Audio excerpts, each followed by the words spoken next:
I worked at Micron, actually a subsidiary of Micron. And when I was there was this guy named Craig. And I remember thinking, hey, he's funny. And then it turns out not only was he funny, he was also a believer. So we ended up dating. And about 11 months after we were dating, we got married. And I thought, yay, everything's going to be perfect now. But that is not what happened. About almost a year into being married, I do not remember all the exact details, I think because it was so upsetting, but I found out that my husband was addicted to pornography. I remember specifically when I was in second grade that must have been during the summer. My dad was at work, and I had gone into my parents' bedroom before and found this stash of Playboy magazines that my dad had hidden in like his drawer. I pulled them out, looked at them. My mom caught me. She made my dad throw the magazines out. It just became something that was for some reason, it really caught me, where it's not something that I could occasionally do.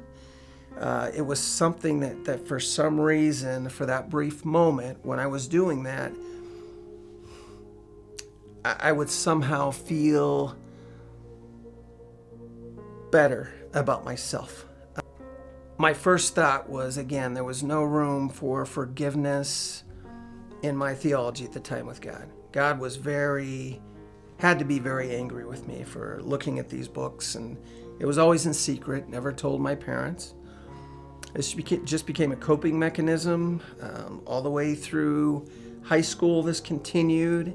Always shame afterwards, always thoughts of, I need to hide this. So we did go to counseling for a few years, and then when that was done, he did have issues in the middle of that.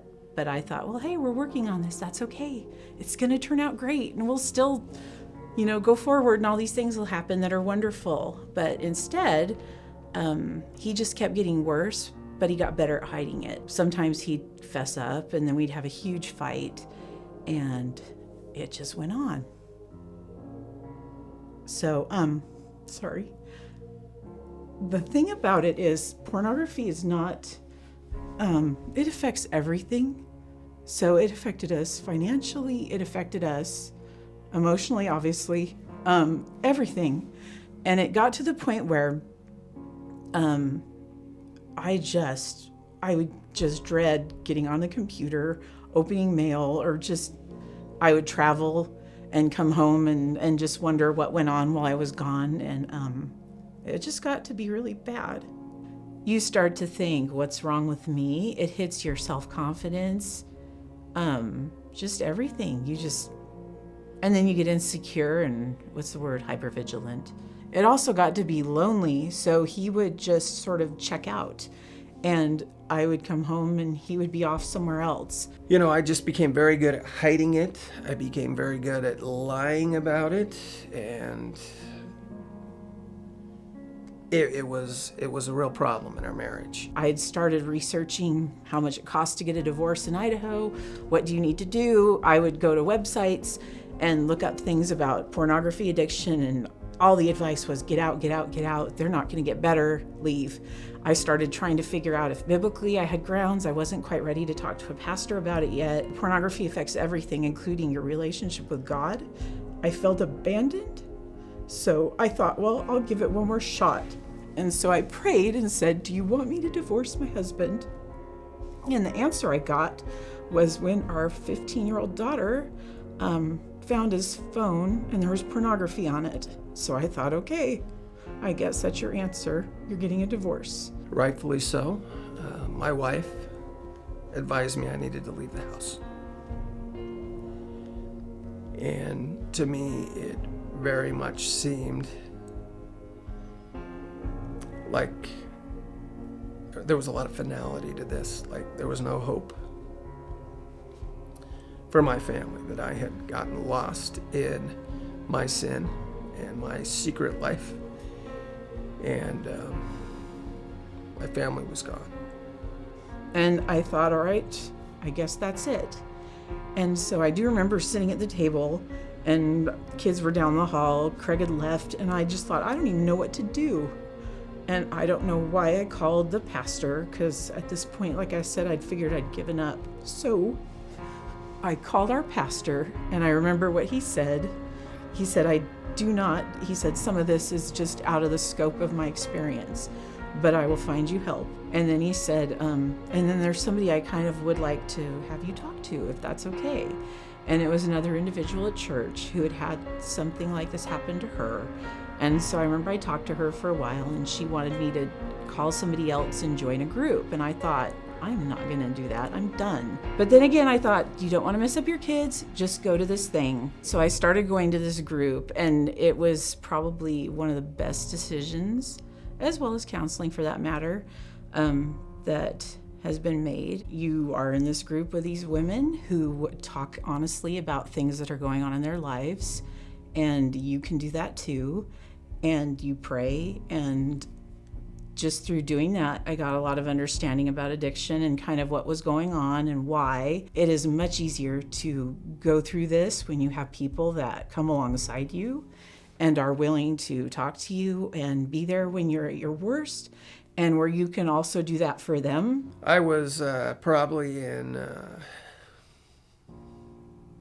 maybe the greatest despair I've ever been in my life, and I went to live with my parents for a couple months. I talked to a guy from church that I knew from church. I was referred to him actually by one of the pastors at the church, and he advised me of a group that exists, or that where guys meet that are struggling with the same thing, and they were showing a video series specific to this issue. I showed up. The other guys there, very much their stories were similar to mine.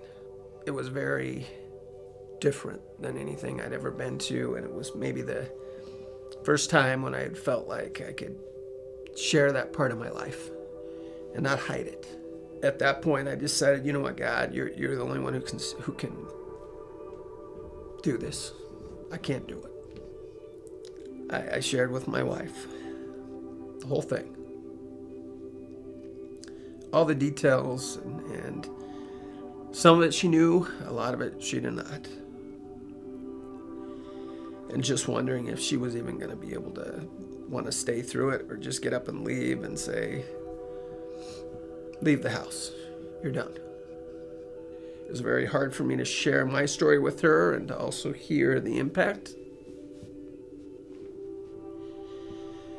At the end of her sharing that, she shared with me that she still loved me.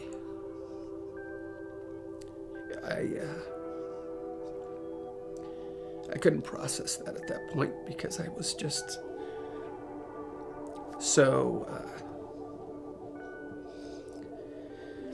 feeling so much, just so many regrets about all the things that I'd done and all the things that I'd caused. Regardless of all that, I can't believe I'm able to say this, I still love him, and I know God does too. Here's this person, and you're so wrapped up in this ugly thing that you can't get out of. I felt bad, and it probably, I think, is a turning point probably for a lot of things, because you kind of go, you know what?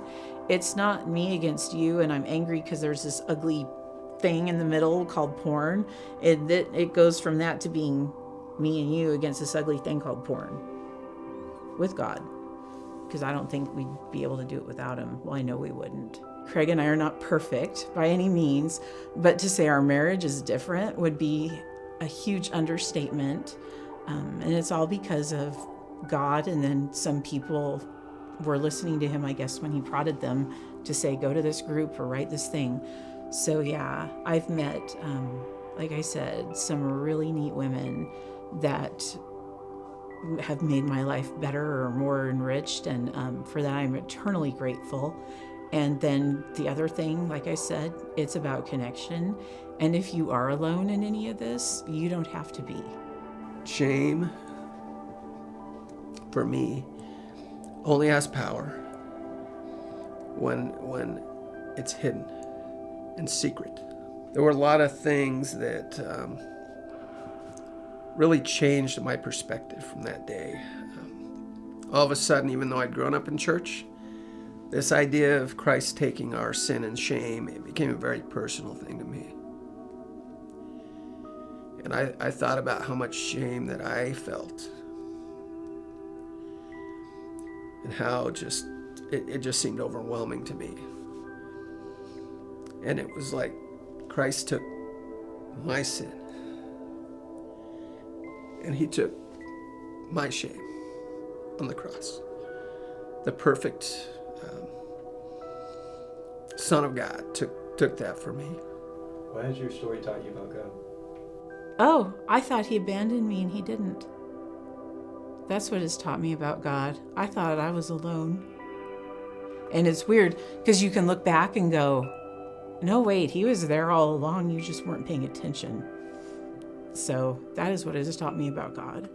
And that he still does do big things, like just how he still uses his people, even if they don't realize it, he's using them. I'm sharing this not because it's not about me. It's about God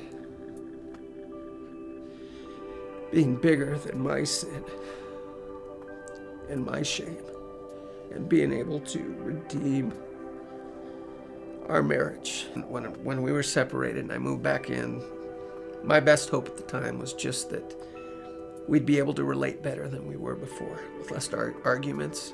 That was probably as good as I could hope for. Well, God decided that he had something more for us. Not just a better relationship, but a new relationship. God can redeem marriages. And despite all of the hurt that I brought on my wife and all the trauma that I caused her with all of my actions, my deceitfulness, God is taking all of that and making something new.